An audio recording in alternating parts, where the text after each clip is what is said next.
Assalamualaikum warahmatullahi wabarakatuh. Perkenalkan, nama saya Rosida. Saya dari Forum Studi Bimbingan dan Konseling Islam. Di sini saya akan sharing tentang perkembangan peran gender dalam psikologi perkembangan. Nah, peran gender itu dalam psikologi perkembangan itu merupakan salah satu aspek penting yang dibahas dalam memahami bagaimana identitas gender dalam perilaku gender terbentuk, dipelajari, serta perkembangan sepanjang kehidupan individu.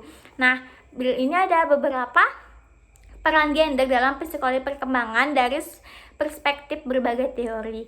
Nah, yang pertama itu peran gender dalam tahap perkembangan. Nah, pada tahap masa bayi dan balita, anak-anak mulai mengenali jenis kelamin mereka sendiri dari masa pada usia 2 hingga 3 tahun. Nah, mereka menunjukkan preferensi terhadap mainan, warna, atau aktivitas yang sesuai dengan norma gender yang diajarkan oleh lingkungan. Misalnya cewek nih, itu tuh biasanya Barbie, kalau misalnya cowok kayak mobil-mobilan gitu ya. Nah, kemudian ada masa kanak-kanak awal. Nah, masa-masa ini anak-anak mulai menginternalisasi gender, seperti anak laki-laki bermain bola atau anak perempuan itu bermain boneka. Kemudian mereka tuh mulai terbentuk gendernya itu pemahaman bahwa gender tak berubah meskipun penampilan fisik atau perilaku mereka itu berubah. Nah, kemudian di sini masa remaja. Nah, masa remaja ini mengalami eksplorasi identitas gender. Nah, hal ini sering dipengaruhi oleh budaya teman, terus teman sebaya atau media, atau bahkan bisa dipengaruhi oleh lingkungan sekitarnya. Nah, di sini ada perubahan hormon dapat mempengaruhi. Kemudian ada perubahan hormon. Nah, perubahan hormon itu dapat mempengaruhi minat, perilaku, dan cara pandang terhadap peran gender tersebut. Nah, terus berikutnya ada dewasa dan lanjut usia. Nah, dewasa dan lanjut usia ini pada masa dewasa, peran gender ini mungkin berubah sesuai dengan kebutuhan hidup, misalnya peran sebagai orang tua atau pasangan atau anak. Nah, di usia lanjut, peran gender sering menjadi lebih karena tuh tuntunan sosialnya tuh berkurang gitu ya. Nah, kemudian ada teori perkembangan peran gender.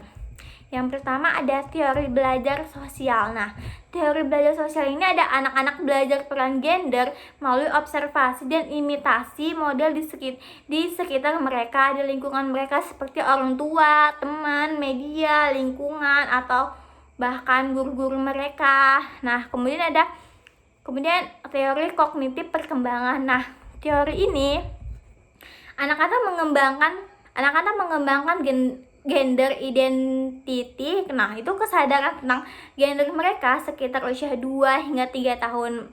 Nah, mereka mulai mengembangkan gendernya kerangka berpikir tentang gender yang membimbing perilaku dan preferensi mereka. Kemudian ada teori skema gender. Nah, teori ini itu anak-anak menciptakan kategori-kategori yang berdasarkan gender yang membantu mereka memahami dunia, norma-norma budaya, maskulinitasi, dan feminitas diinternalisasi sejak dini.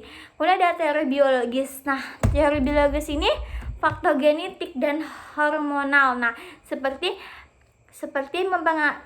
Ini tuh faktornya itu mempengaruhi perilaku dan identitas gender. Perbedaan otak antara laki-laki dan perempuan ini juga dianggap itu sangat berperan ya dalam teori tersebut. Nah, kemudian ada teori feminisme dan gender sosial. Nah, dalam teori ini menekankan bahwa peran gender bukan hanya biologis tetapi juga hasil konstruksi sosial. Norma gender seringkali digunakan untuk mempertahankan hierarki dan ketimpangan gender. Nah, kemudian ada kemudian ada pengaruh sosial dan budaya. Nah, di sini ada beberapa pengaruh sosial dan budaya. Seperti keluarga. Nah, orang tua itu seringkali memperkuat peran gender melalui cara mereka membesarkan anak, mainan yang diberikan, terus teman-temannya, terus tanggapan terhadap perilaku tersebut. Kemudian ada media kayak film, iklan, dan buku-buku anak-anak yang mempengaruhi bagaimana peran gender diperspeksikan. Kayak mungkin anak perempuan itu nontonnya filmnya kartun yang kayak Sophia, terus kalau misalnya laki-laki kayak Boboiboy gitu ya. Nah, terus di sini ada budaya. Nah, setiap budaya memiliki norma yang berbeda tentang maskulinitas dan feminitas. Nah, di sini ada perubahan dan tantangan modern.